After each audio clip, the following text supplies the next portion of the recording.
Warahmatullahi taala wabarakatuh. Sekali lagi kita berjumpa dalam sesi taklimat mengenai kedudukan pandemik COVID-19 yang terbaru di Sabah. Dan saya ucapkan terima kasih kepada semua media yang hadir dalam sesi ini. Dan berikut saya baca laporan harian mengenai kedudukan COVID-19 di Sabah.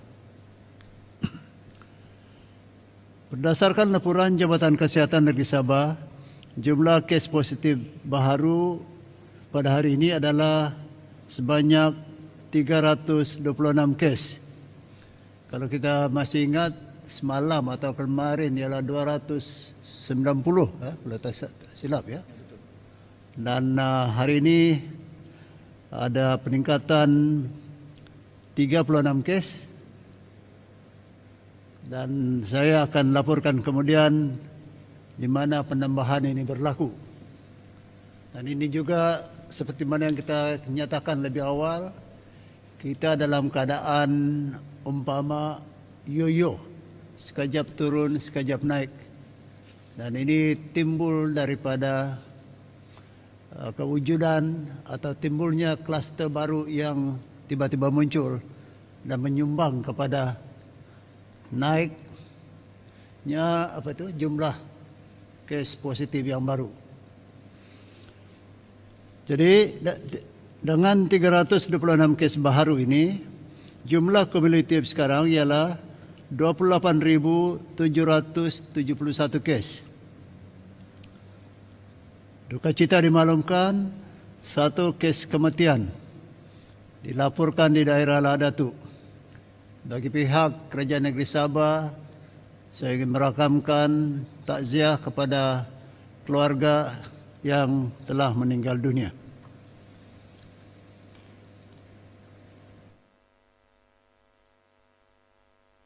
Pada hari ini juga 459 pesakit COVID telah sembuh dan telah dibenarkan untuk keluar daripada hospital. Nah, ini menjadikan jumlah mereka yang sembuh kepada 25.567 orang. Setakat ini sejumlah 2.214 pesakit sedang menerima rawatan, yaitu 638 orang di hospital dan 1.576 di PKRC. Daripada mereka yang dirawat di hospital, 61 orang telah dimasukkan di ICU. Dan daripada 61 orang, 14 orang memerlukan bantuan pernafasan atau ventilators.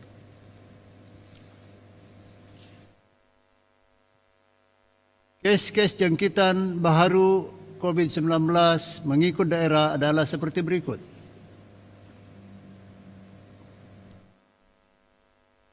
Sandakan 91 orang. Kota Kinabalu 68. Tuaran 35. Lahadatu 34. Dengan 1 kematian. Seperti mana yang saya nyatakan tadi, ya. Tawau 33, Kota Belud 19, Putatan 13, Pinampang 11, Kudat 7, Papar 6, Pitas 5, Sempurna 2, Keningau 1 dan Kinabatangan 1. Manakala daerah-daerah berikut tidak mencatatkan sebarang kes positif yang baru pada hari ini.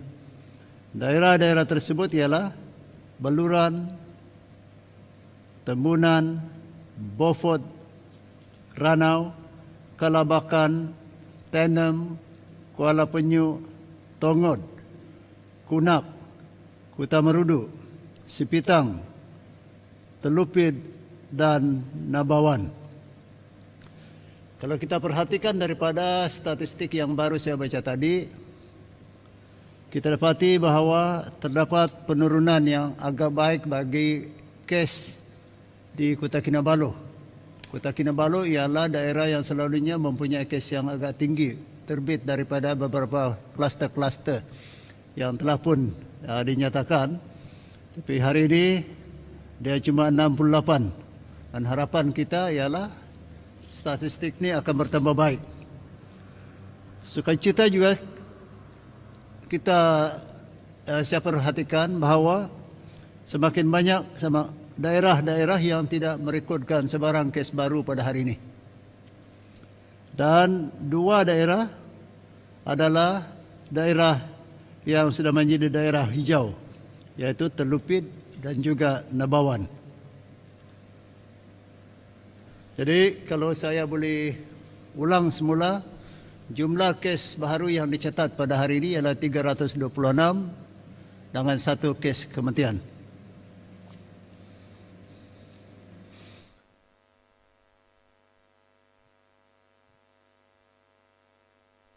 Berita yang baik juga ialah tidak ada daerah yang menjadi zon merah pada hari ini dan juga tiada kluster baru dilaporkan pada hari ini.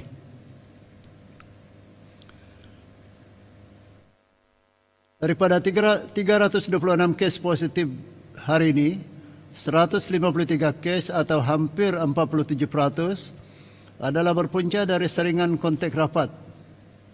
101 kes atau hampir 31% daripada saringan kluster sedia ada. Saringan bergejala 28 kes. Saringan komuniti 17 kes. Dan 27 kes lagi adalah daripada kategori lain-lain.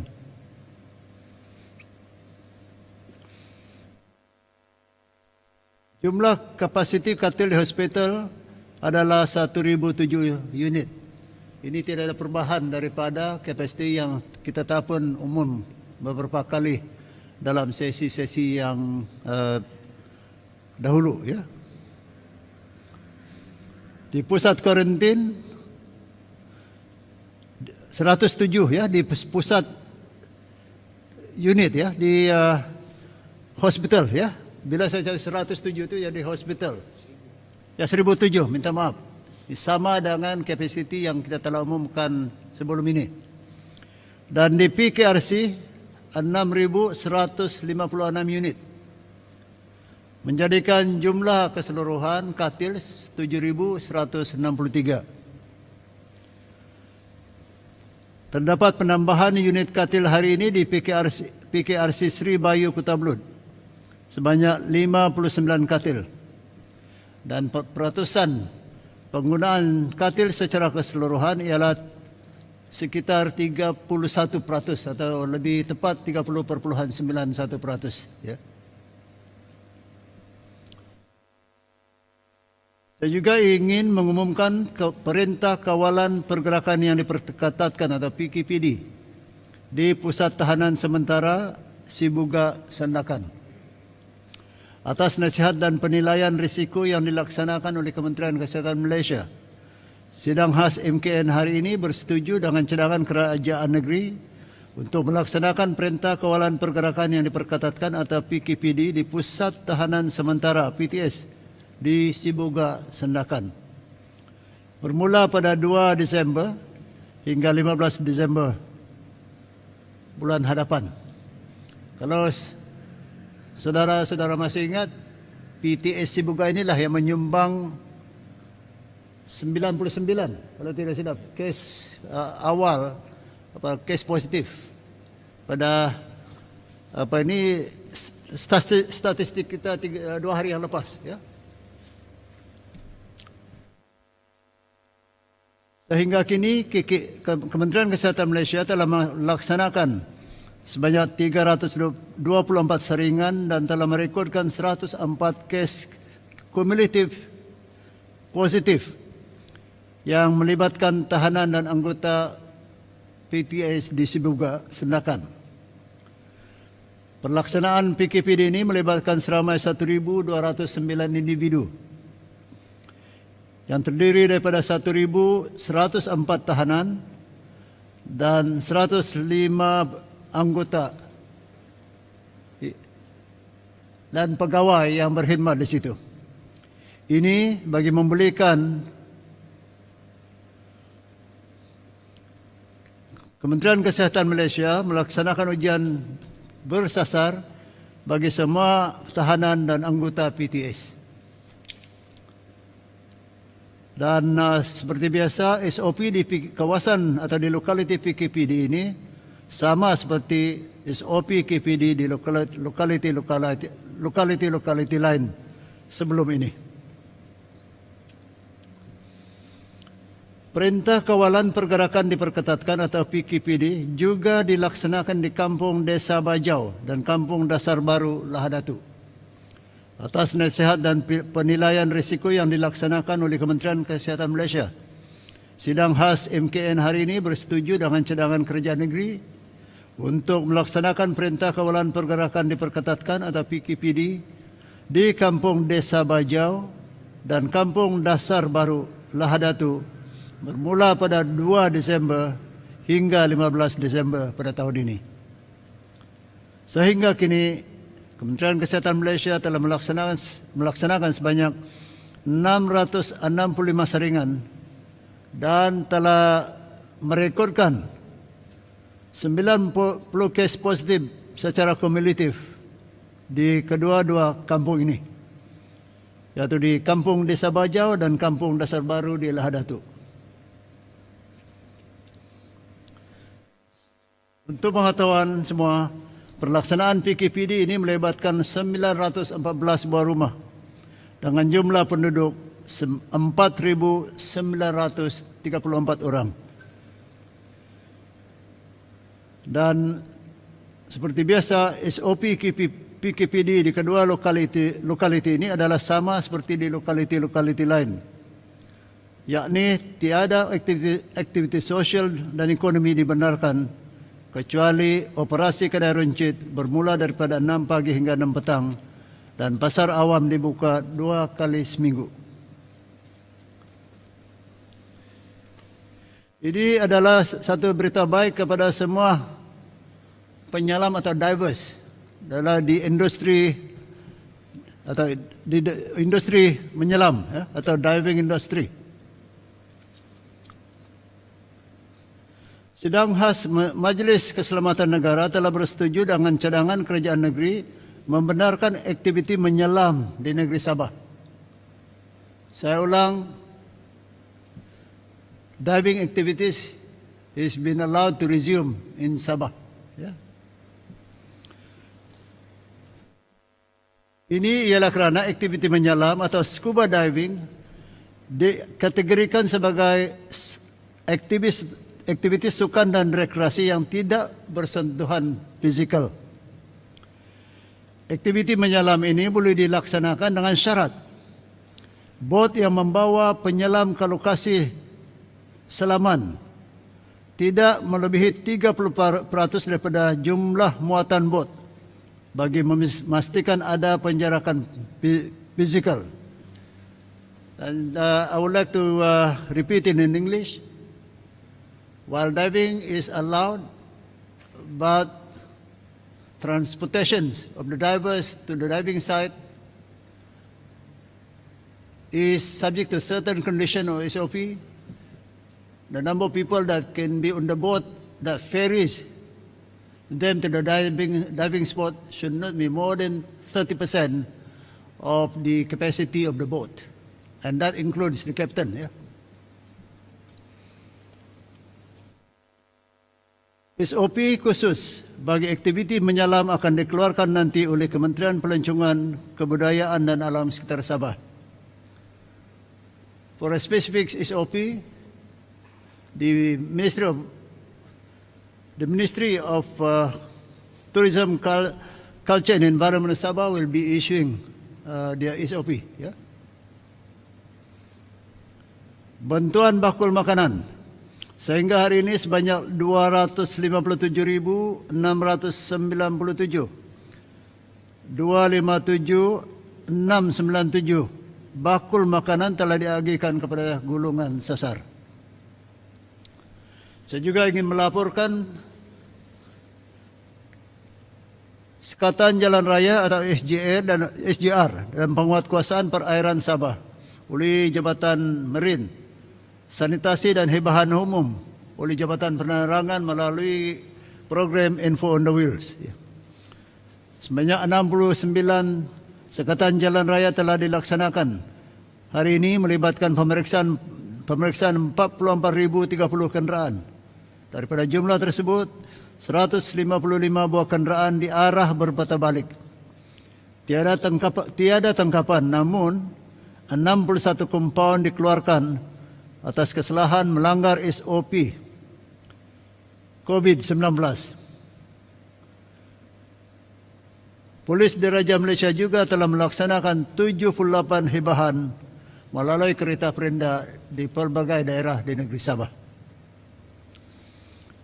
Penguatkuasaan SOP turut dijalankan di perairan Laut Sabah oleh pasukan Polis Marin yang melibatkan 39 pemeriksaan di kawasan Pantai Timur dan 15 pemeriksaan di perairan Kota Kinabalu dan juga Labuan. Saya ingin perbetulkan tadi, saya nyatakan Jabatan Marin, sebenarnya Polis Marin, ya. Jabatan Bomba dan Penyelamat Sabah juga telah melaksanakan sanitasi di 6 premis di 4 buah daerah, yaitu di Kinabatangan, Beloran, Sempurna dan juga Tawau. Bagi program Info on Wheels, Jabatan Penerangan Sabah telah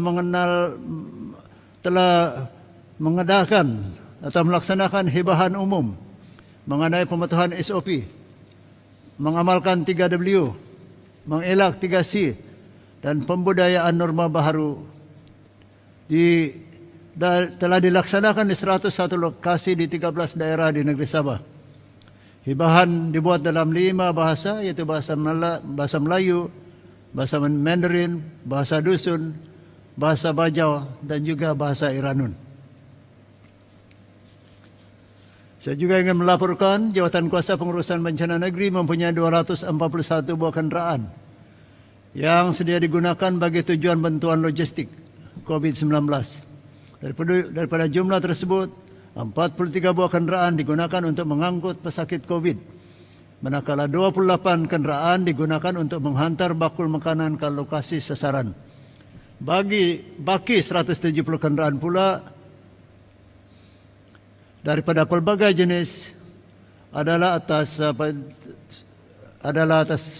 apa yang kita katakan sebagai standby, ya, atau bersedia untuk digerakkan bila-bila diperlukan. Berikut ialah statistik mengenai pematuhan penduduk terhadap SOP, Perintah Kawalan Pergerakan Bersyarat atau PKPB. Secara keseluruhannya atau puratannya, peratusan pematuhan penduduk terhadap SOP ialah 97.88%. Dan mengikut pecahan daerah, statistik yang lebih tepat adalah seperti berikut. 3 daerah terus mengungguli sebagai daerah yang mematuhi SOP dengan baik. Mereka mencapai peratusan pematuhan 99%. Daerah-daerah berkenaan ialah Kinabatangan, Sipitang dan Kota Belud. Dan saya baca daerah-daerah seterusnya dengan kadar pematuhan mereka, iaitu peratusan, ya. Kudat 98.5%, begitu juga Kunak 98.5%, Beaufort 98.5%. Daerah berikut mencapai 98% pematuhan: Kota Kinabalu, Pinampang, Papar, Kota Marudu, Beluran dan juga Sendakan. Daerah-daerah berikut mencapai kadar pematuhan 97%, yaitu Tuaran, Keningau, Tenom, Tawau, Lahadatu, dan Sempurna. Dan di nomor 19, Ranau, 96%. Jadi kita berharaplah kerjasama daripada semua pihak amat kita hargai, dan inilah cara kita untuk membantu kerajaan, khususnya Kementerian Kesihatan Malaysia, untuk memutuskan rantaian COVID-19. Apabila kita mematuhi semua SOP yang berkuat kuasa serta mengamalkan norma baru dalam kehidupan seharian, kita secara langsung akan menyumbang kepada pencapaian usaha kita untuk memutuskan rantaian penularan COVID-19. Dan seperti biasa, akhirnya sekali lagi saya memperingatkan kepada semua masyarakat di Sabah agar cepat-cepat menjalani saringan sekiranya mempunyai kontak rapat yang disahkan positif COVID. Inilah cara kita untuk memastikan kita tanpa kita sedari menjadi pembawa virus ini, dan secara tidak sengaja pula kita menjangkitkan virus ini kepada lebih ramai sahabat-sahabat ataupun ahli keluarga kita sendiri. Seterusnya, saya ingin menjawab beberapa soalan yang telah diberi kepada pihak sekretariat lebih awal oleh para wartawan. Dan ada soalan-soalan itu yang sebenarnya telah pun kita jawab lebih awal. Dan saya tidak akan menjawab soalan-soalan yang telah pun kita jawab dan malah telah pun disiarkan dalam media sebenarnya. Soalan pertama daripada Senchu Delhi. Ini yang saya masih ingat, saya telah memuji kepada pemerintah ini kerana membawa kepada perhatian isu ini. Ya. Dan saya ingin ulang sekali lagi,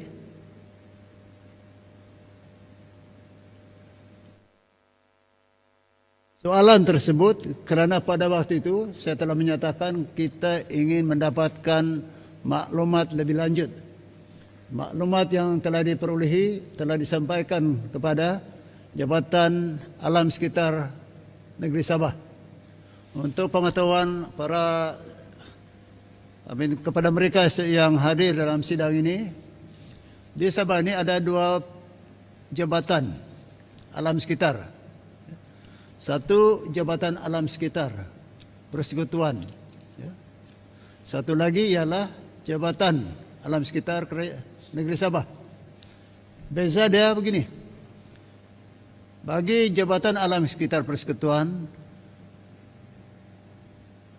mereka bertanggungjawab mengenai antara lainlah semua bahan-bahan yang terbit daripada kegiatan industri. Dan apa yang dinyatakan dalam soalan ini termasuk dalam bidang tersebut.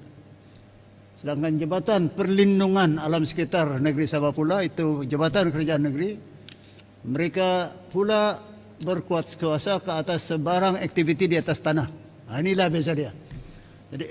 Jadi pencemaran yang terbit daripada kegiatan industri, perniagaan dan sebagainya itu di bawah kerajaan persekutuan.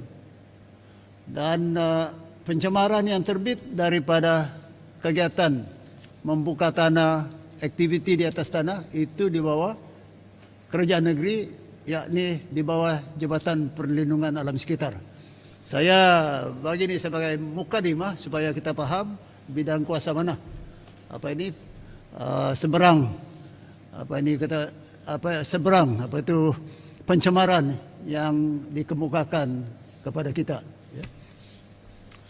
Jadi soalan dia sama dengan dahulu, cuma waktu itu saya tidak dapat menjawab kerana kita belum ada maklumat lanjut.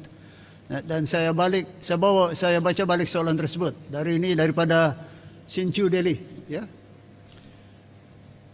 There were complaints made by the public about the medical waste disposal company based in Lukawi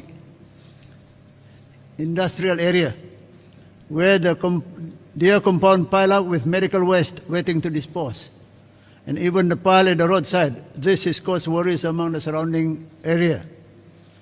And their question was, has the government and environment department monitor this matter?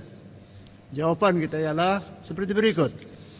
Yes, kerajaan negeri menerusi Jabatan Alam Sekitar atau JAS memantau pengurusan sisa klinikal yang dilaksanakan oleh syarikat tersebut atau syarikat yang terbabit.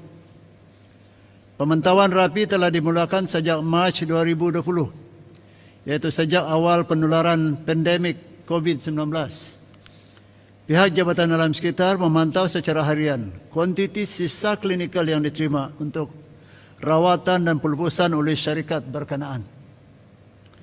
Pemeriksaan yang dijalankan mendapati memang terdapat pertambahan sisa klinikal berikutan dengan peningkatan kes COVID-19 yang tinggi di Sabah.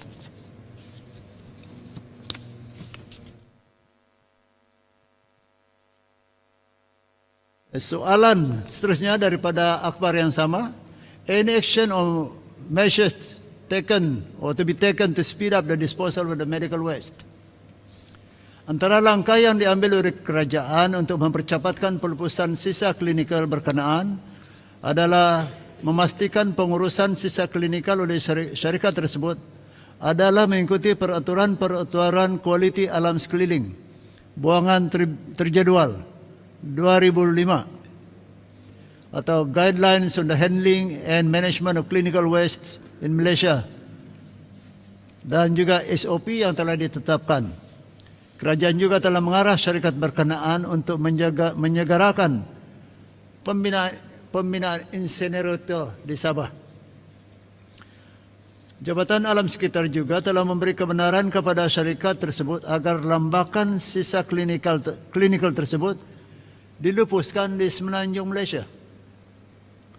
Pihak KKM telah meminta untuk memaklumkan mengenai penghantaran kontena sisa klinikal ini kepada pihak berkuasa pelabuhan dan custom di Raja Malaysia bagi tujuan melancar dan mempercepatkan penghantaran sisa klinikal ini untuk dirawat dengan segera. Syarikat juga telah diarah untuk mencari kaedah pembungkusan sisa klinikal yang lebih efektif bagi mempercepatkan pengisian jumbo bag berisi sisa klinikal ke dalam kontena dan mengurangkan longgokan sisa klinikal di luar premis. So basically, yes, the Department of Environment has taken certain measures, as I have just read, and the most pertinent one is, of course, number one, they do admit that they have been dumping of some clinical waste, or some clinical waste, and that they have informed the company on the need to do certain things. One, of course, which is the most important, is that to speed up the building of an incinerator, and that would make it easier for them to dispose all the clinical waste. The other one is to allow them to export the clinical waste to West Malaysia for the purpose of this proper disposal. And they have also outlined certain guidelines that need to be followed to facilitate not only the sending of the clinical waste to West Malaysia, but at the same time to ensure that the waste are properly packaged as not to allow the compromise of any safety or the safety and health standard that is currently being enforced. So my short answer to the question is yes, they have taken note of the complaint, and they have taken certain actions, including certain instruction that they have given to the company that is currently in charge, or rather has been appointed to dispose the clinical waste. Yeah. Soalan yang ketiga daripada akhbar yang sama ialah how many medical waste disposal contractor in Sabah? Buat masa sekarang hanya terdapat satu sahaja syarikat yang dilisenkan oleh Jabatan Alam Sekitar Negeri Sabah untuk merawat dan melupuskan sisa klinikal di seluruh negeri Sabah, iaitu syarikat Sedafiat Sendirian Berhad. Sedafiat Sendirian Berhad. Syarikat berkenaan juga merupakan konsesi yang dilantik oleh Kementerian Kesihatan Malaysia bagi mengurus pengangkutan, rawatan dan pelupusan sisa klinikal daripada fasiliti-fasiliti kesihatan milik Kementerian Kesihatan Malaysia di negeri Sabah. So, if I may repeat the answer in English, there's only one appointed by the Ministry of Health so far in Sabah. I've given you the name of the company. And the scope of their work has been outlined. That includes transportations, treatment, and a proper disposal of all clinical waste from the various health facilities in Sabah. Yeah. Soalan seterusnya, how much medical waste per day in Sabah during the pandemic? Berdasarkan pemantauan oleh Jabatan Alam Sekitar Sabah, pihak Sedafiat Sendirian Berhad menerima lebih kurang 6 tan metrik hingga 13 tan metrik sehari sisa klinikal yang merangkumi sisa buangan dari 45 pusat kuarantin di negeri Sabah. So it's quite huge. According to the statistic given by the Department of Environment in Sabah, the total waste collected by the company per day could range from 6 ton up to 13 tons, a metric ton per day, which basically are the clinical waste and other stuff that need to be treated or disposed from the 45 quarantine centers in Sabah.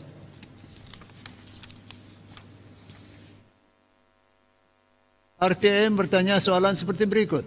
Setakat ini berapakah jumlah kluster COVID di Sabah dan perincian kluster yang masih atau paling aktif dan ramai kes positif dengan status terkini? Setakat 29 November, Sabah telah mendaftarkan sejumlah 90 kluster COVID-19, yang mana 64 kluster masih aktif dan cuma 26 lagi telah pun tamat. So kalau kira betul jumlah kluster yang direkodkan di Sabah setakat ini amat tinggi ya, 90 kluster, 90. Dan daripada jumlah tersebut 64 kluster masih lagi aktif. Kluster yang paling tinggi mencatatkan jangkitan merupakan kluster Penjara Kapayan dengan 1,883 kes positif dan masih berstatus aktif sehingga sekarang.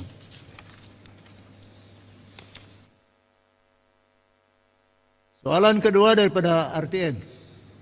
Berapa kluster yang dikenal pasti dikesan dari tempat kerja? Apa tindakan bagi memastikan kluster tempat kerja dapat ditangani di masa akan datang? Jawapan kita adalah seperti berikut. Kejadian kluster di tempat kerja melibatkan jangkitan di kalangan pekerja asing di tapak pembinaan dan juga berlaku di kalangan rakan-rakan sekerja di pejabat dan tempat-tempat seperti premis makanan. Namun begitu, kejadian jangkitan di dalam komuniti membuatkan kluster-kluster ini tidak dapat diklasifikasikan sebagai kluster tempat kerja secara khusus. Kluster di tempat kerja dapat dielak dengan cara memastikan semua kaki tangan mengamalkan 3W, yaitu kerap mencuci tangan dengan air dan sabun, wash ya. Memakai pelitup separuh muka di tempat awam atau jika bergejala ataupun wear ya, wear. Dan amaran berkonsep peringatan atau warn, termasuk mengelak bersalaman dan bersentuhan.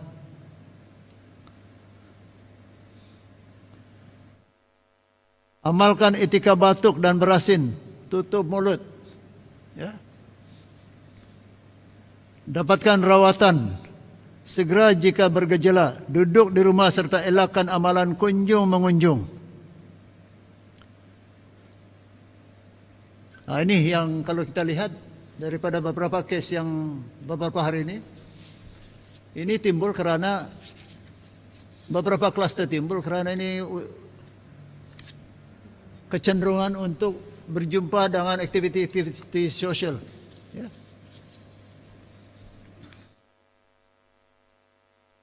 Kekitangan juga dinasihatkan mengelak 3S dan 3C, yaitu jauhi kawasan yang sesak, avoid crowded place. Elakkan kawasan yang sempit, avoid confined space. Dan elak sembang atau bertutur dengan jarak yang dekat, close conversations.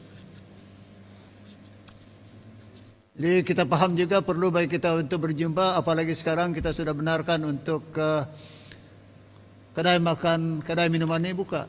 Tapi kalau boleh, kalau buka kalau boleh. Kita ada SOP yang berkuasa, elaklah. Terlalu rapat, pastikan penjarakan fizikal dilaksanakan, dan beberapa yang boleh tidak perlulah bersembang terlalu lama. Lepas makan kita nasihatkan baliklah. Kerana bila kita terlalu rapat, apalagi terlalu lama untuk bersembang, disitulah keberlangkalian jangkitan akan berlaku.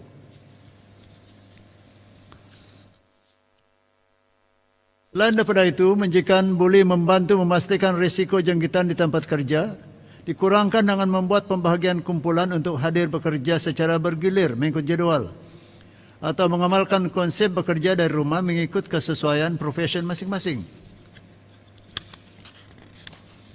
Dalam arti kita yang lain, kita benarkan aktiviti perniagaan dan aktiviti ekonomi yang lain. Tetapi jangan elakkan melongkokkan semua pekerja pada satu masa. Biar mereka itu bekerja secara berjadual. Ya. Supaya jumlah mereka yang hadir pada satu masa tertentu adalah terhad dan boleh dikawal. Ya. Daripada New Straits Times, soalan dia ialah soalan politik ni.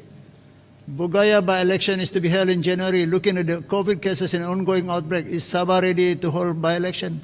Will the state government request to push the postponement of the by-election in the state? Jawapan saya simple.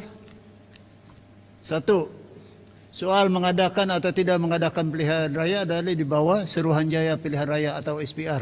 Satu.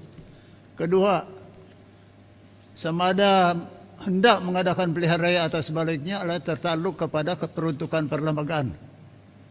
Dan perlembagaan itu jelas. Dan kalau ada kekosongan, pilihan raya kecil hendaklah diadakan dalam masa 60 hari. Ketiga, tetapi kalau kita ambil Batu Sapi sebagai sebagai satu presiden, ada langkah yang boleh dikenakan atau diambil untuk mengelakkan pilihan raya. Dan ini telah pun diambil di Batu Sapi.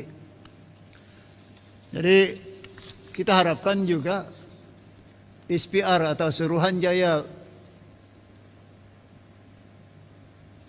Pilihan Raya Malaysia, Suruhanjaya Pilihan Raya, ya, SPR, akan melihat presiden yang berlaku atau dikuatkuasakan di Batu Sapi ini sebagai option atau pilihan yang boleh dipertimbangkan. Walau bagaimanapun, kuasa untuk mengisytiharkan darurat adalah terletak kepada budi bicara Duli Yang Maha Mulia Sri Paduka Baginda Yang di-Pertuan Agong setelah mendapat nasihat daripada kerajaan. Dan kerajaan sendiri pula perlu mendapat nasihat dan rekomendasi daripada SPR. Jadi saya tidak perlu menjawab soalan ini secara khusus, tapi barangkali kita ambil presiden di Batu Sapi sebagai option apa yang perlu dibuat dalam keadaan kita menghadapi penularan COVID yang masih tinggi. Saya telah menyatakan apabila menjawab soalan yang sama beberapa minggu yang lepas, I think at this point of time, I think we are not even talking or thinking about by-elections. Our priority is to manage the pandemic, the COVID pandemic in Sabah. That is our top priority. Others can wait. Politics can wait. But we cannot wait to ensure that every reasonable step and action are taken to ensure the health and safety of the population, and in our effort to stop the pandemic, the COVID pandemic from getting worse, or at least at a manageable level. Yeah? So that is the priority of the state government of Sabah, the pandemic. And as I've said, and want to say it again, to the extent that it is allowed by law, politics can wait. We tackle the pandemic issue first. That should and must be our top priority. Yeah?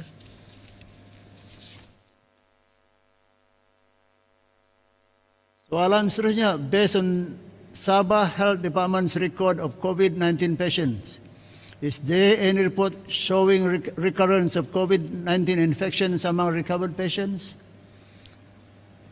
Setakat ini belum ada bukti menunjukkan kejadian jangkitan semula atau reinfections di kalangan mereka yang dirawat di negeri Sabah. Walau bagaimanapun, jangkitan semula virus yang menyebabkan penyakit COVID adalah amat jarang berlaku. Lebih banyak kajian perlu dijalankan lagi untuk mengetahui dengan lebih mendalam berkenaan sifat penyakit ini. To the extent that we know, so far, there are no cases of any recurrence of reinfections. But again, that has to be taken with a pinch of salt. This COVID virus is new. More research needs to be done to understand the nature of the virus. So, I can only say at this point of time, there is no proof at this point of time that a recurrence is possible or reinfection is possible. But having said that, I think there is a need for more research, more study to be done on the specific nature of the virus, so that hopefully we can come up with probably a more accurate answer to the questions in the future. Yeah? Soalan seterusnya, how long does it usually take for a patient to recover from COVID-19? What is the longest and shortest treatment period recorded so far in Sabah? Berdasarkan pemerhatian di kalangan pesakit-pesakit COVID yang dirawat di negeri Sabah, tempo tersingkat seorang itu dirawat dalam isolasi ialah 10 hari. So the shortest so far is 10 days of treatment in isolations. Yeah? Pesakit yang menjalani rawatan untuk tempoh yang lebih panjang biasanya disebabkan oleh faktor masalah kesihatan yang sedia ada, seperti penyakit buah pinggang, penyakit jantung dan sebagainya.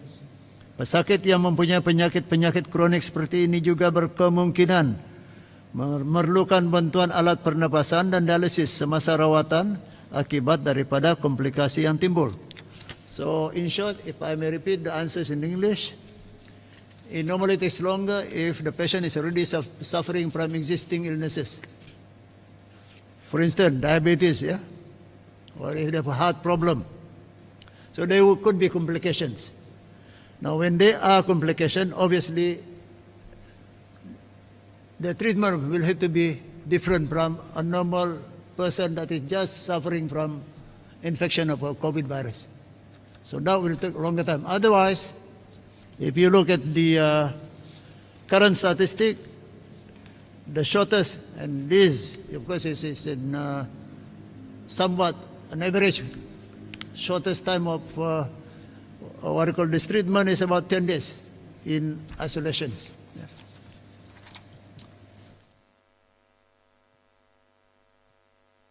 Soalan berikut sebenarnya telah pun kita jawab mengenai banjir. Soalan dia, apakah persediaan jawatan kuasa pengurusan bencana negeri untuk memastikan situasi tidak bertambah buruk lagi dengan penularan pandemik di Sabah, sekiranya ada pemindahan mangsa-mangsa banjir. Kalau saya tak silap, soalan ini telah pun saya jawab beberapa sesi yang lepas, tapi barangkali kepada mereka yang tidak ada semasa saya jawab soalan tersebut, saya baca balik jawapan yang kita telah beri. Jawatan Kuasa Pengurusan Bencana Negeri telah membuat perancangan awal termasuk persiapan logistik, penempatan mangsa dan peralatan perlindungan diri sebagai persediaan bagi menghadapi bencana banjir di negeri ini. Semua agensi yang terlibat telah mengambil langkah-langkah yang sewajarnya untuk menyelaras penyediaan kemudahan logistik. Manakala bagi persediaan untuk pemindahan mangsa pula, Jawatan Kuasa Pengurusan Bencana Daerah, khususnya agensi seperti Jabatan Kebajikan Masyarakat dan Kementerian Kesihatan Malaysia telah bersedia menyediakan pusat-pusat pemindahan sementara untuk mangsa-mangsa banjir mengikut SOP yang telah ditetapkan oleh kerajaan. Adakah SOP khusus menghadapi banjir telah disediakan sebagai panduan kepada pihak berkuasa dan orang ramai untuk berhadapan dengan bencana itu pada bila-bila masa? Jawatan Kuasa Pengurusan Bencana Pusat atau GPBP telah menyediakan satu SOP khas bagi pengurusan mangsa di pusat pemindahan sementara, mengikut piawaian yang telah ditetapkan oleh pihak Kementerian Kesihatan Malaysia bagi mengekang penularan COVID-19 di negeri Sabah, seperti basic screening, menyediakan buku pendaftaran dan imbasan MySejahtera, pengasingan mangsa serta rawatan lanjut bagi mangsa yang bergejala oleh pihak KKM. Saya minum dulu, nanti takut kalau saya batuk orang pikir saya ada COVID ya.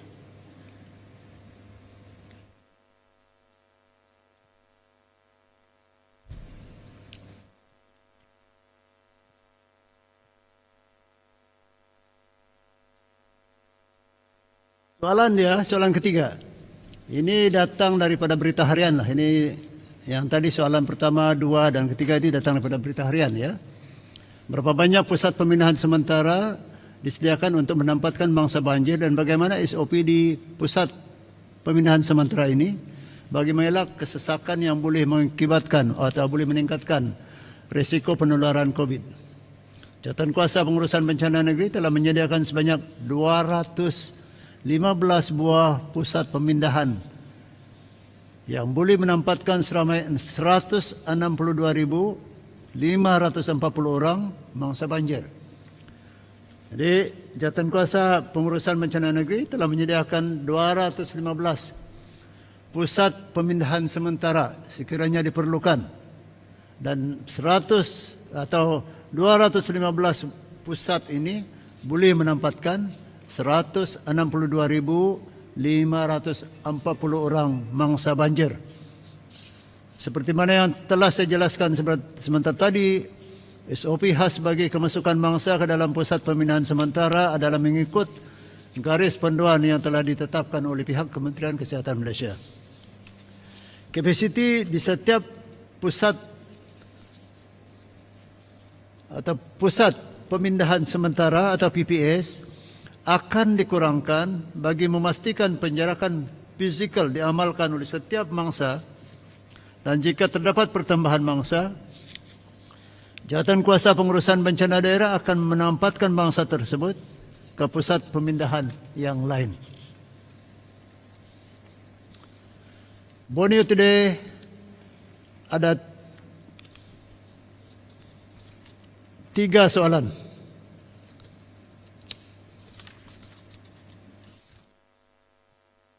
Soalan pertama, setakat ini berapa kawasan di Sabah yang masih berada di bawah PKPD dan berapa lokaliti yang sudah tamat PKPD? Sehingga 30 November, sebanyak 10 lokaliti masih berada di bawah PKPD. Manakala 24 lokaliti telah pun tamat tempoh PKPD mereka. Soalan kedua, Taman Telipuk Ria antara lokaliti baru di bawah PKPD. Berapa ramaikah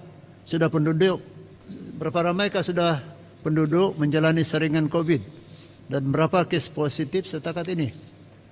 Setakat 30 November, seramai 4.381 orang penduduk telah disaring dan didapati seramai 339 orang disahkan positif.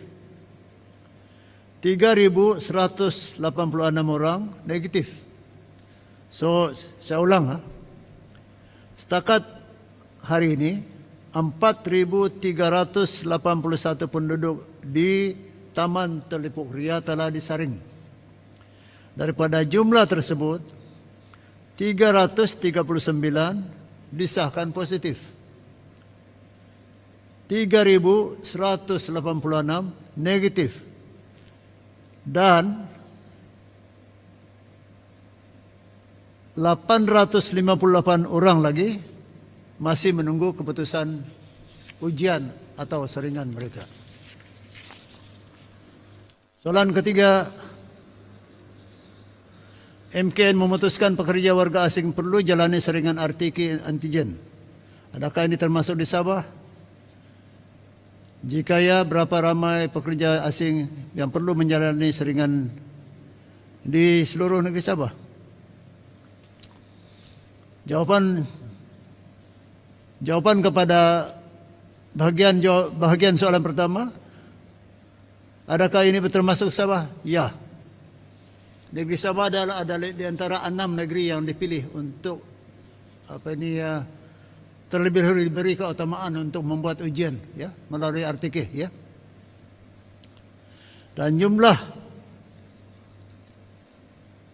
Dan ini sebenarnya telah pun diumumkan oleh Yang Berhormat Menteri Kanan Datuk Seri Ismail Sabri pada 27 November 2020. Dan ujian ini dijadwalkan bermula pada 1 Desember. Esoklah kata dia, ya. Walau bagaimanapun, perkara ini masih dalam perbincangan dan penelitian kerajaan negeri meliputi pelbagai aspek, termasuklah aspek perlaksanaannya. Ini bukan sesuatu yang mudah. Satu yang melibatkan jumlah grup atau target grup atau kumpulan sasaran yang agak ramai. Kedua, kesediaan, kemampuan, capacity untuk membuat ujian. Ya. Kerana dia melibatkan jumlah orang yang ramai. Jadi isu-isu ini masih dalam perbincangan untuk dimurnikan agar apabila dia bermula nanti dia akan dapat dilaksanakan secara efisien dengan setelah mengambil kira semua aspek yang perlu dibuat persediaan. Tetapi jadualnya ialah mengikut jadual kita mulai pada besok. Tetapi kita pikirkan ada lagi isu-isu tertentu yang perlu kita perbaiki atau kita perlu bincang dengan, dan niatnya ialah untuk memastikan perlaksanaannya adalah efisien dan baik ya.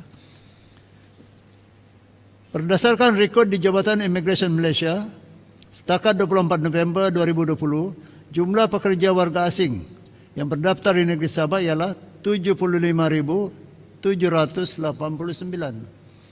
75,789 orang yang melibatkan sektor pertanian, pembinaan, pembuatan, perkhidmatan, perkilangan, perladangan dan juga pembantu rumah.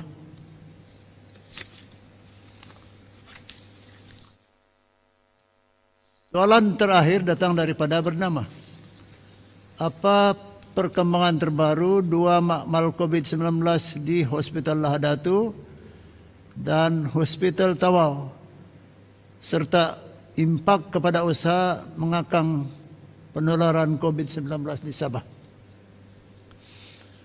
Makmal mobile modular PCR di Hospital Lahadatu telah dipasang dan proses testing and commissioning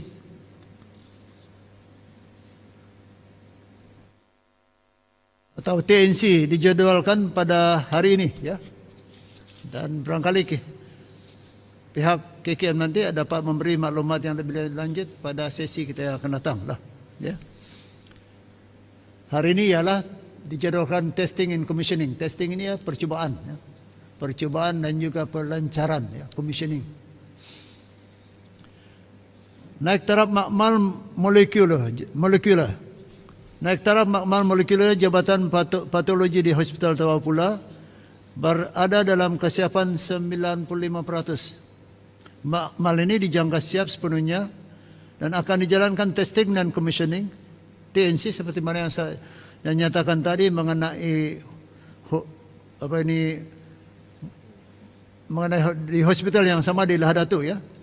Tapi testing dan commissioning pula dia bagi Tawau ialah dijadwalkan pada 2 Disember lusa.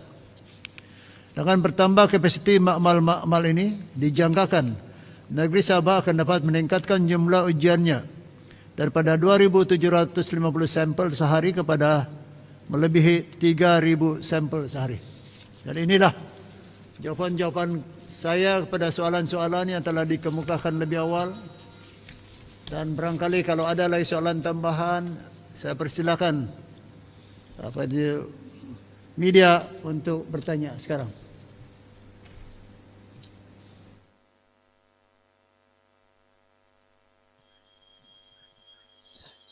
Datuk Seri, Ya. Willy dari FMT. Yes. Saya mau tanya berkenaan dengan kebenaran aktiviti menyelam ni, Datuk Seri. Ya. Because aktiviti menyelam ni dia tidak membabitkan semua daerah. So, apa peraturan dia? Adakah macam penggemar-penggemar ni boleh pergi ke merentas daerah untuk menyelam, ya, atau macam mana? Ini berbalik. Pertama sekali dia tidak dibenarkan di kawasan yang masih red zone. Ini kita kita jelaskan lebih awal. Kedua, barangkali kita secara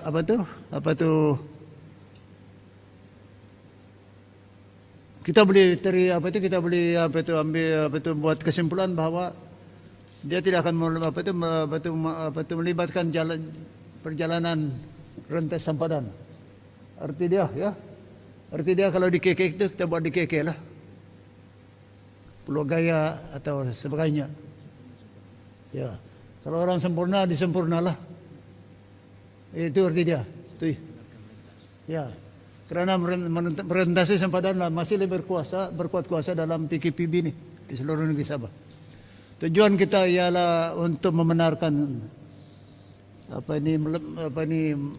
menyelam ni lebih sebagai satu riadah, ya, dan kita faham juga apabila rakyat terkurung, mereka mempunyai hobi-hobi tertentu yang mereka ingin amalkan. Ini antara aktiviti-aktiviti riadah yang kita perlu longgarkan bagi mengurangkan sedikit stres terkurung semasa PKPB ini. Ya.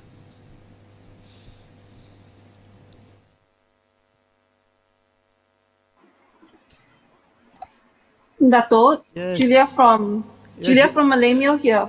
Ya, Julia. So, scuba diving is still not allowed in red zones? Sorry.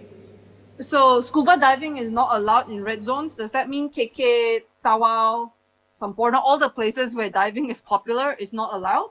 Yes. It's not allowed in red zone, yeah. Oh, okay.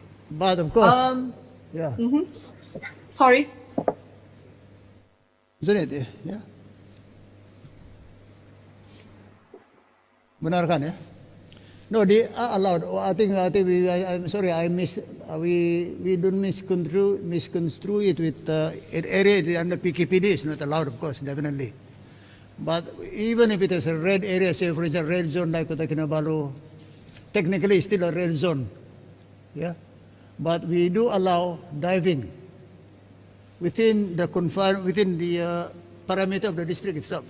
Yeah, that's not involved going to another district.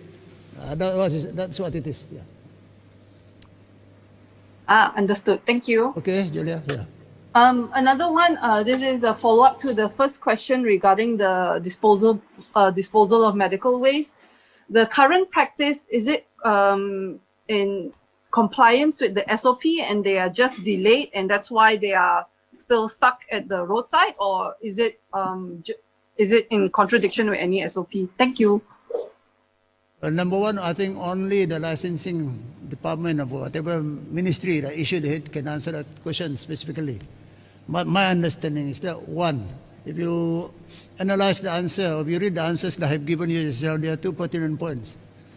One is the need for the company that has been appointed to build an incinerator, or to provide an incinerator. One. Two, to allow the company to export the waste to West Malaysia for the proper disposal of it.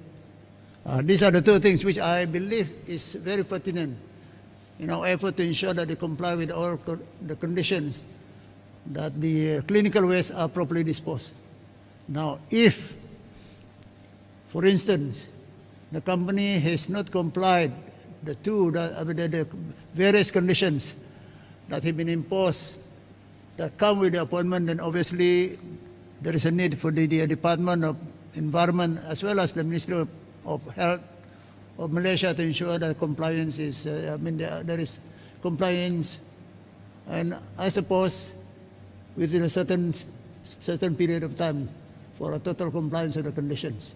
Yeah. Is that okay, Julia? Yeah. Yes, thank you very much. Okay. Thank you.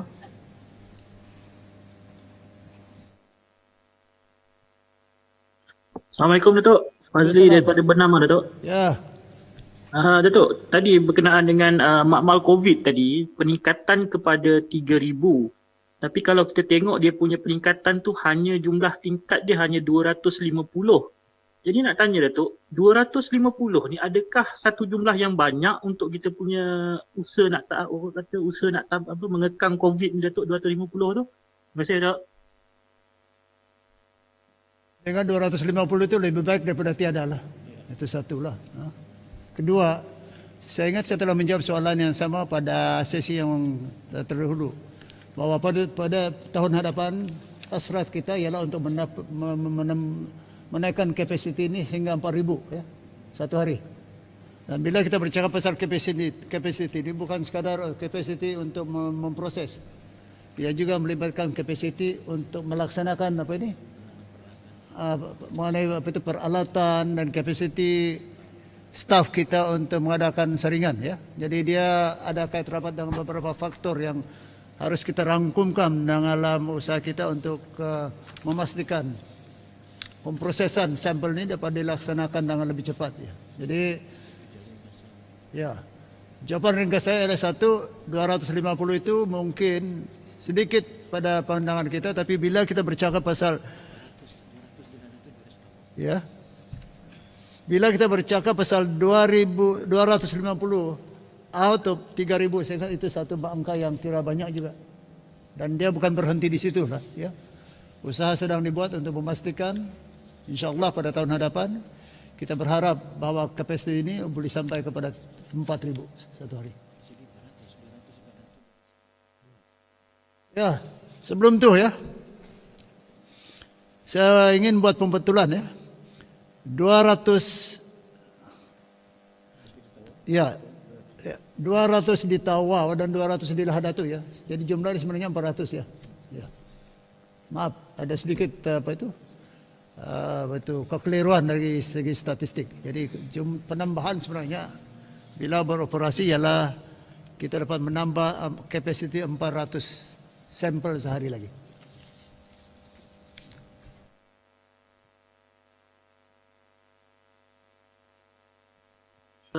Datuk, means that pertambahan 400 tu kita dapat 3,150 lah lepas ni Datuk Ya, minta maaf. Yes.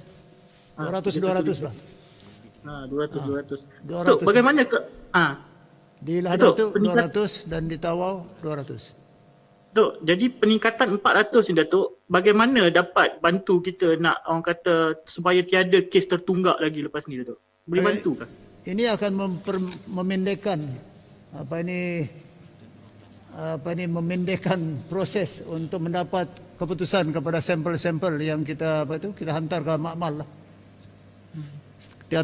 Setiap kali kita selalu menyatakan atau ada soalan yang menyatakan berapa lagi sampel yang tertunggak ya. Dan ini bermakna kalau kita dapat tingkatkan kapasiti kita 400. Ini bermakna setiap hari kita ada penambahan pemprosesan 400 sampel satu hari. Dan ini akan memendekkan queue atau queue sampel yang masih menunggu untuk diproses. Ya. Okey, terima kasih banyak Datuk Sri. Assalamualaikum. Terima kasih Fazil.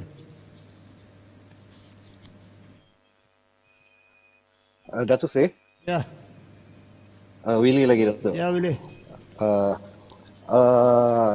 saya mau tanya, ini berkenaan dengan belanjawan Sabah ni akan dibentangkan pada 18 Disember ni. So sebelum ni belanjawan di peringkat persekutuan disifatkan sebagai belanjawan untuk membendung COVID-19. So dijangka belanjawan Sabah nanti adakah bersifat begitu juga kah ataupun macam mana? Mungkin Datuk boleh komen. Barangkali tidak adil bagi Ketua Menteri selaku Menteri Kewangan ya, untuk kalau saya beri jawapan sekarang lah. Arti dia surprise tu sudah tidak ada. Jadi barangkali Willy bagus menunggu sehingga dia budget ini dibentangkan di Dewan Undangan Negeri supaya sekurang-kurangnya Willy boleh ada sesuatu yang surprise atau ada sesuatu yang kita look forward lah. Ya. Tapi dijangka akan memfokuskan kepada COVID ni lah kan. Ini sebenarnya kalau kita lihat pengumuman yang dibuat oleh Yang Amat Berhormat Ketua Menteri dengan 260 juta tambahan baru-baru ini itu sedikit sebanyak sudah pun mencerminkan fokus dan keutamaan kita lah. Ya. Thank you Datuk. Yang tidak puas hati saya tengok jawapan tu. Puas hati Datuk. Thank you. Okay.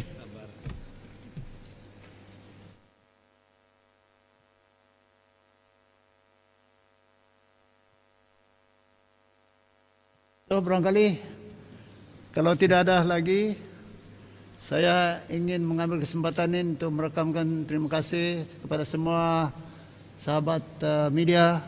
Terima kasih kerana berada di sini pada kali ini. Dan kita akan berjumpa semula pada hari Rabu ya, pada hari Rabu ini. Dan seperti biasa esok kita hanya akan mengedarkan kenyataan akhbar secara bertulis. Dan marilah kita sama-sama berdoa agar usaha kita untuk membendung penularan COVID ini berjaya. Saya pikir semua setuju kalau saya nyatakan kita sudah atau rakyat kita sudah banyak penderitaan kerana penularan COVID ini dan kita sama-sama berdoa dan berusaha berdoa mengikut kepercayaan masing-masing agar kita berjaya melepasi dugaan dan juga rintangan yang kita sedang lalui yang merupakan penularan COVID di Sabah ini. Kita sedang berhadapan dengan satu cabaran yang cukup getir ya. Kerana COVID ini bukan saja kita berhadapan dengan kehidupan manusia ataupun nyawa manusia, tetapi juga kehidupan manusia secara tidak langsung kerana dia menghambat nyawa manusia dan dalam masa yang sama menghambat ekonomi yang mengakibatkan banyak hilang kerja, banyak hilang pendapatan dan sebagainya.